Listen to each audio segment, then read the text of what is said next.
Hello, my name is Holly Benson, and today I'm going to be talking about the problems of phones in the classroom. So, first, what is the problem? Second, I'll say what does the research say and what do parents, teachers, and students have to say. Finally, I'll suggest some solution to the problem. Timeline of devices. I started teaching in 2005, and I had in my syllabus no Discman. Fast forward to the present, I'm dealing with Instagram, online shopping, tweeting, FaceTiming, all sorts of distractions in the learning environment. A teacher said, I once asked a former student of mine who forgot to bring her phone to school how her day was going, and she responded, I feel like I'm missing an arm I didn't know that I had. Some studies have compared phones to drugs, the same type of addiction. Another study found that just being near your phone can drain brain power. Phones bring in multiple distractions to the classroom, so I'm trying to answer the question, why should we consider a 100% phone ban? Some concerning stats. 45% of teens report being on their phone on an almost near constant basis, while 35% admit to having to use their phone to cheat. 72% say they feel the instant need to check a notification. Klein sums it up well why she says sexting, cyberbullying, Googling test answers, taking a picture of a quiz and sending it to friends who have the same class later in the day, paying more attention to Instagram notifications than biology class. Clearly, smartphones have become an issue for teachers and administrators. So, what does research say and what are parents, students, and teachers saying? One study found where a group was given extra credit if they opted in to turn their phone off during lectures. That group that had chosen to participate in it scored much higher on their final exam. Another study found that multitasking impairs a child's ability to learn. A principal in an interview with CNBC that was participating in a 100% phone ban said that they had already compensated 200 phones, but they were starting to see results. Some examples from my literature review. A study done in London found with a 100% phone ban that was done all year long, by the end of the year, test scores had increased by 6%. A college study had a control group where they weren't allowed to use phones. They could only take notes with paper and pen during lecture. The other group was allowed to multitask on phones and laptops.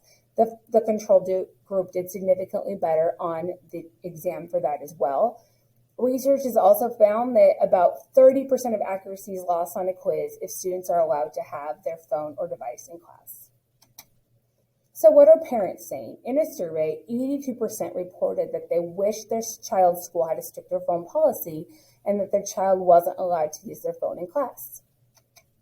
Teachers, in another survey, 96% reported that phones were hurting the learning environment and they wanted the school to have a stricter phone policy.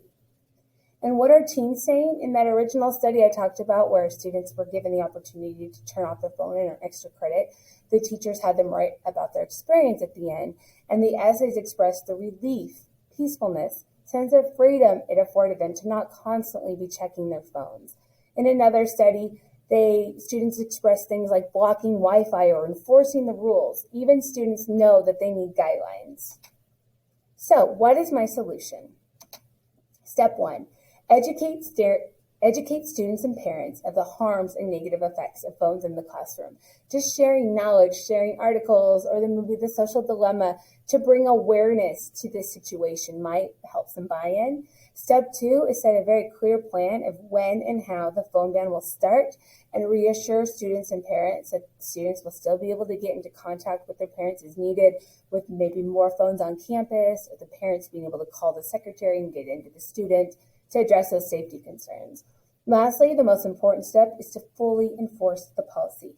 Through the literature review, I found that if the policy was not fully enforced, it wasn't effective. So the teachers and the schools really need to stick with the policy and enforce it. Some districts are nervous to tackle this because they don't want to be responsible for compensated phones if they get lost or broken. So my contingent solution is for teachers to manage the situation in their own room. A few ideas is just positive reinforcement, like that study where students earned extra credit for simply keeping their phone powered off and out of sight. Another popular app is called Pocket Points, where students can power off their phones and they earn points per minute that their phone is off during class, and those points can actually be converted into real gift cards, so there's an incentive as well.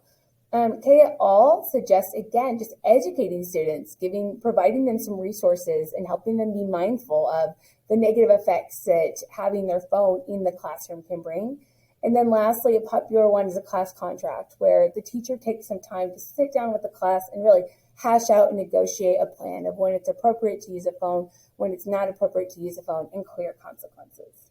So in conclusion, let's review. The problem: the phones are hurting our students academically. The research has shown that a no phone policy improves grade. Teachers, 96% in the survey said we need a stricter policy, it's distracting the class. 82% of parents don't want their child using the phone during learning. And even students express their needs for enforced guidelines. So my solution is 100% phone ban. In conclusion, I'd like to read something by Amy Bender from her book, The Color Master Stories. And sure, fine, I do check my phone about every 2 minutes, but so do a lot of people, and it's better than smoking. That's what I say. It's the new, long, safe cigarette. So with all the knowledge that we have and all the research that's showing it improves grades and that students can do better academically with 100% phone ban, my remaining question is, what are we waiting for? Thank you.